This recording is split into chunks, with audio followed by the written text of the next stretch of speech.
ভারতীয় বাংলা সিনেমার অভিনেতা ও সাবেক বিধায়ক সোহম চক্রবর্তীর বিরুদ্ধে কাজ করিয়ে পারিশ্রমিক না দেওয়া এবং এক কাঠমিস্ত্রিকে মারধরের অভিযোগ উঠেছে।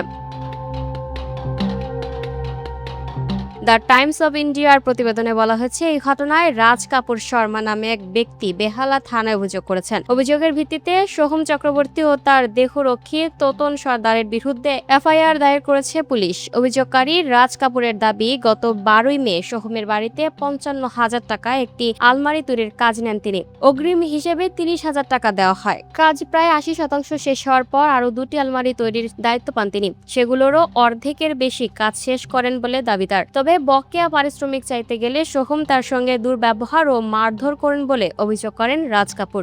একই ঘটনায় অভিনেতার দেহরক্ষীর বিরুদ্ধেও জড়িত থাকার অভিযোগ রয়েছে। অভিযোগপত্রে প্রাণ নাশের হুমকি এবং তার ফোন ছিনিয়ে নেওয়ার কথা উল্লেখ করেছেন তিনি। তবে এসব অভিযোগের বিষয়ে এখনও সোহম চক্রবর্তীর পক্ষ থেকে কোনো বক্তব্য পাওয়া যায়নি। এর আগে জুলাইয়েও সোহমের বিরুদ্ধে এক ব্যবসায়ীর কাছ থেকে 58 লাখ রুপি নেওয়া এবং টাকা ফেরত না দেওয়ার অভিযোগ উঠেছিল। নতুন অভিযোগ সামনে আসায় অভিনেতাকে ঘিরে আবারও শুরু হয়েছে আলোচনা।